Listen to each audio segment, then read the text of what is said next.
just out here creeping it real. Shout out to Mel for my cool mug which says creep it real. I guess it's a glass? Is it a mug or a glass?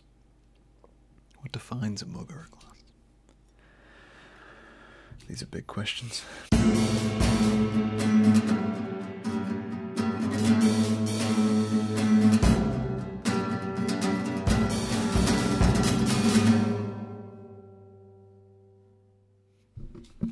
You should feel happy. You should feel excited. You should feel joy. You should try being happy once in a while. You should give yourself opportunity to feel the love and the vibrance of the world out there. Should I? Really? Me? Why? Will that benefit me in any way, shape, or form? Contradicting previous episodes where I told you about motivation. That's why I'm recording these in the same day. I'm wearing the same damn shirt. But you should give your opportunity to be happy. Let yourself be happy once in a while. That's what they tell you, right? You know, that's what the world brings you. I don't know why I'm getting slightly higher pitched up in here, but I'm gonna drop back down. How are you feeling? Hey. How are you doing? You okay? You doing alright? Is the world okay? Or is it not? Is the world, a little sad? Maybe you're a little sad. Maybe you're not 100%. Maybe you're not feeling motivated. Maybe you're not feeling brilliant about the world and, not witnessing everything as a majestic, simple brilliance of light within the dark. Maybe you're got a little ennui. I'd say ennui is more common than sadness. Right, a little malaise. Maybe malaise is what you're feeling. Maybe you're not 100% in health. Maybe you're not, tip-top shape. Maybe you got a few ailments. Maybe you're missing some people. Maybe you're looking for that little bit of comfort to know where things are. Well, I'm not saying I can bring you that comfort. And I'm not saying I can bring you any kind of solutions either. But what I will say to you is that I will likely never, ever tell you to try to make yourself happy. I won't tell you that. Because that's the worst advice in the world, right? You should cheer up. You should be happy. You should, there's so much pressure from other people on ways to feel, isn't there? Is that just me? Is that the personal thing? I've been through some crazy things recently. And one of the comments I've received right now, which I'm receiving probably most, and a lot of people have said to me, is like, surely you're excited. And I'm like, why? Why am I being forced into this? Why is someone coming to me with a gun to my head? You should be excited. You should be. You're going and doing these things. Or should I be? If anything, my countering ego and personality make me push against it. I'm like, no, I'm not going to be excited. I'm going to be underwhelmed, and I choose to be underwhelmed, and that's my right, and I'm sticking to it. It's a strange thing. I've had it a lot in life. I mean, I grew up as an angsty teen, and I grew up as a gothy teen, and one of the things I was told, I was like, oh, the things you do, Graham, the things you're in, it's all so depressing. Why? I don't know why I'm an English professor when I'm doing this, but it's all so depressing. You should try looking for the lighter things in life. You should look for the joy. Why are you so focused on the darkness? You should look for the joy. I don't know why this professor has a stutter, but apparently it does. Anyway, no shame on that. But it's a commonality, right? It's something which people do, especially if you are depressed. That's a big thing, right? You should just stop being sad, right? That's the key to depression. Stop being sad. Just stop. Just say to yourself, stop being sad. There's even a line in a song by Scroobius Pip, which is just, it's all about moods and saying how often are you just in a bad mood, and you control your emotions, right? It's as simple as that. So if you're in a bad mood, you could just decide to be in a good mood and then be in a good mood, right? How often do you decide not to be in a good mood? You decide to be grumpy and say, I mean, I do it. I've done it all the time. I've had days where I've said to myself, you know what? No, today I'm gonna be grumpy. I'm gonna be in a bad mood. I'm gonna sit in my shit for a while. I'm gonna let the blanket wrap around me. It's gonna be cold and wet, and I'm just gonna be uncomfortable. That's my whole day. That's my vibe for the day, and then, if you're lucky enough, someone will come along and break that. And you'll have tried so hard. You want to be angry. It's a reason I'm bad to argue with, because likelihood is I'm going to make a joke at some point in a very serious conversation because I'm uncomfortable. And I want to have the conversation because, as you gathered, I'm having these conversations. I like discussion. I like things to be clear and communicative. But I will make a joke because I will lighten the mood. I will take some weight away if I can, and I will try my damnedest to do it.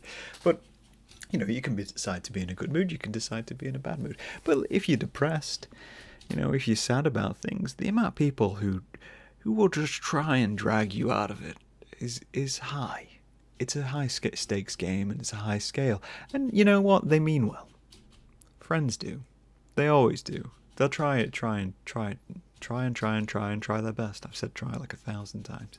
But they'll try it, and they think they're doing the right thing. They think they're trying to bring you a little bit of happiness, help you out of your funk, and get you onto the other side of sadness. That's what they're thinking, and they're thinking when they feel sad, what they want is someone to lift them up, right? That's what they want. And that's important to watch. If someone does a lot and tries to help you, the chances are is that when they're in that situation, they feel just as bad as you do, and they want to alter that. They want to bring you forward into the world and say, hey, you know what, we can get you out of this. We can get you out of this one. We can show you that the world doesn't have to be sad. But I, being the bastion for hope, potatoes, and general ennui of surviving in the abyss that I am, I'm here to tell you that's not the right way to do it, right? That's not.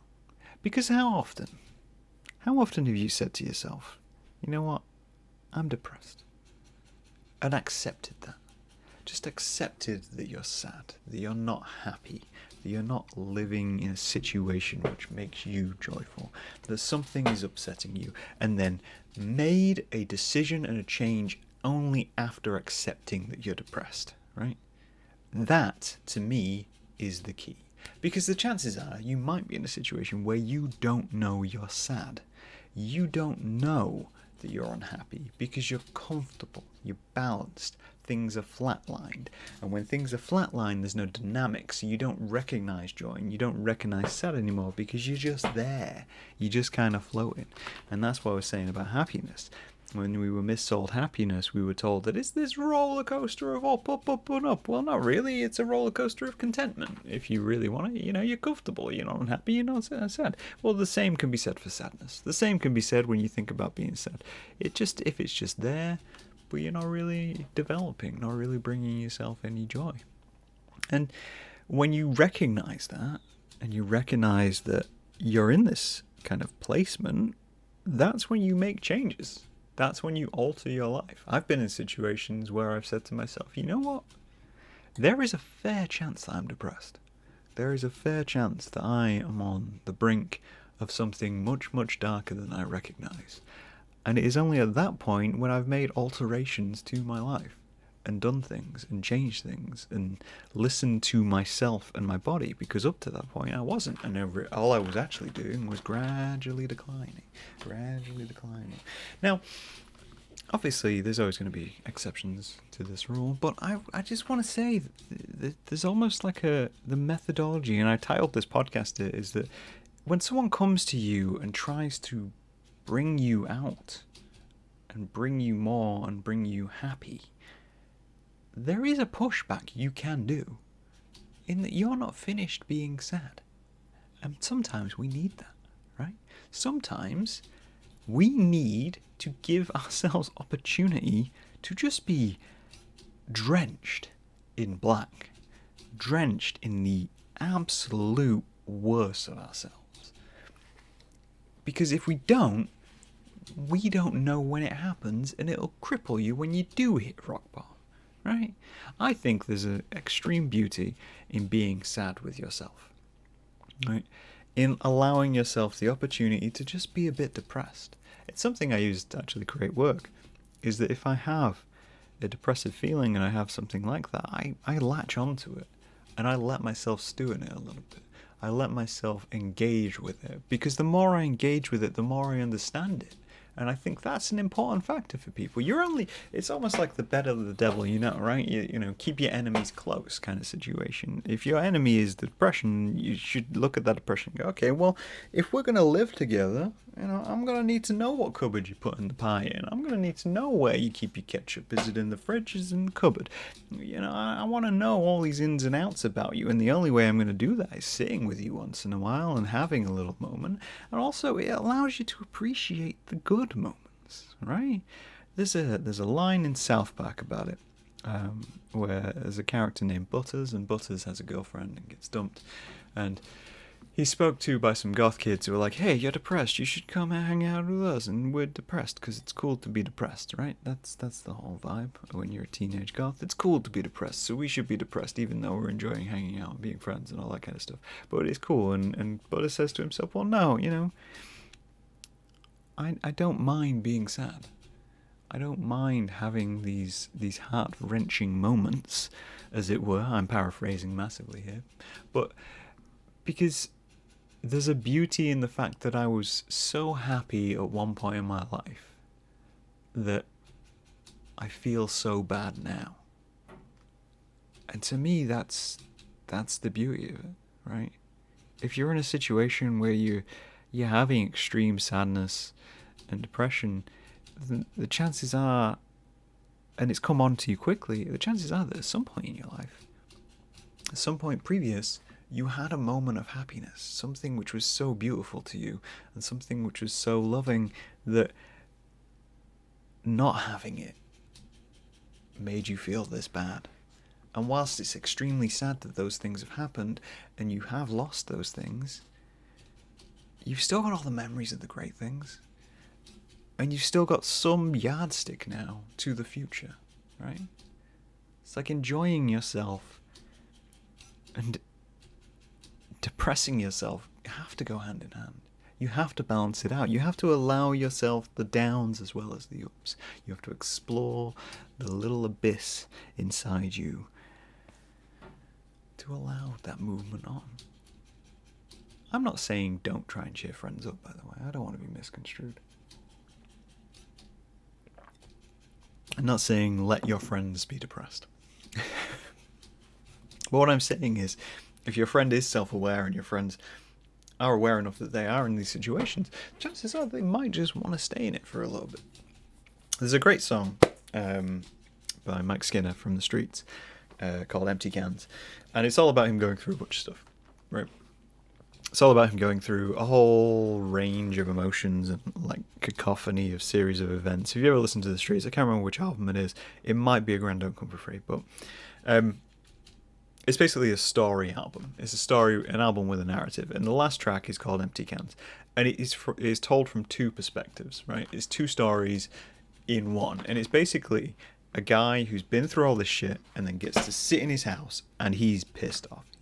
He's angry, and he's depressed, and he's looking around him, and everything is through that lens. Everything is through the lens of, no, fuck everyone else. I'm going to go do this. This is my life. Everyone treats me like shit, and everything escalates from that situation. And then he tells it from a completely separate perspective of, I've lost everything. Everything's shit, but if I'm reflecting upon that, and I'm reflecting on how shit things have been, and then we hear the story as it continues on through that. But the point of the track is that if you are in these situations where everything's bad and the world is getting you down, the only real way out of those things is to keep going in some capacity. It doesn't necessarily have to be in a massive change to your life, and I'm going to be happy now, I'm going to enjoy the world and embrace the world, or I'm going to fuck the world, or anything like that. It can literally just be a perspective shifter saying to yourself, okay, you know what, I am sad, I'm depressed, and I'm angry, I'm pissed off, and that's something I should be aware of when I engage with the rest of the world,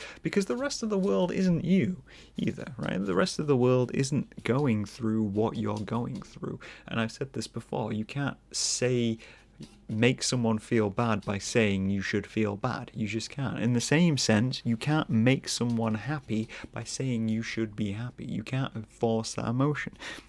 I go back to my point earlier. There's so much pressure from people to think that I should have to react in the right way, right? There's almost like a conscious decision. You hear about a lot with death, right? A lot of death in life is people feeling like they should be sad if someone dies, and you're not always going to be. That's just the truth. There are people and different situations. How one another reacts to one death compared to someone else is never going to be equal, because they never had the same experience you did with that one person. So if you lose someone and you lose something, your reaction is personal to you. So you have to remember that everybody else's reaction is going to be personal to them. People put so much pressure on themselves to feel one way or another, right? And the media doesn't help that. As I said in Missold Happiness, the media doesn't help that, because they're putting the pressure on you that you should be happy all the time, right? You should be ecstatic. If you're not, you're failing. You're failing to live up to the expectation of life, which is happiness. And if you're not doing that, then you're wrong and you're bad. Well, no. Right? And the goth community and alternative communities, they do that as well. When they get in there and they're like, oh no, what, you're happy? No, that's not goth. You can't be goth and happy. You can't be productive and grunge and punk, right? No, that can't be right. You can't be angry and hippie. You can't have those conflicts of things. There's so much want to bottom line one emotion or another in a genre. That's what I'm realizing as I say this. Musical genres and movements are some of the worst for doing that. Of just sitting there and going, oh, you see this artistic style, you have to feel this way. And if you aren't feeling this way every single second of every single day, you're not metal and you're not brutal and you're not happy and you're not pop, right? That's what they're doing. And that's just control, isn't it? It's just them sitting there and trying to control the narrative. And when in reality, you just get to push back. That's the thing to remember, right? I think if you're going to live within this world, you need to be aware of yourself, right? That's the place to start. Be aware of yourself. Be aware of your own emotions and how you're affected by things. But also give yourself the opportunity to engage with those emotions. If people are talking to you and saying, be happy, be joyful, enjoy those things, chances are they have their own insecurities, right? They have their own things in their lives where they are saying to themselves, oh, I have it good, I should be happy, and feeling guilty about not feeling happy. When in reality, if they just gave themselves a while to feel sad, to recognize the things around them, they'd have such a greater understanding of themselves. There's a song by Watsky called Limo for Emos. And it's one which I relate to a lot. I'm never going to tell you to be happy. I'm just not. I'm never going to tell you to be sad either. I'm never going to tell you when you should be angry or outraged. All I ever intend to do is present you with some information, present you with a perspective, and ask that you take that moment to reflect on your own life. Reflect how it challenges the things which you have in your life and the things you think. And it's just about taking those moments together and gaining perspective on ourselves, and in doing so, gaining perspective on other people. And that's probably as simple as I can put it. So no, I'm not going to be happy. I'm not going to be ecstatic. And I'm not going to be excited and elacious of the world around me until I'm ready to be. I'm not quite done being sad yet. And that's not a bad thing. That's just me taking time to consider myself. The world would probably be a lot more balanced if we did more of that. Maybe you disagree. Maybe you think I'm talking out my ass. Maybe you think I've got, Stockholm Syndrome for depression. But I can be happy, and I can be sad. And I can do it on my terms. Who knows? Things change, and the world is a chaos. Understanding yourself's the start to understanding all of the chaos.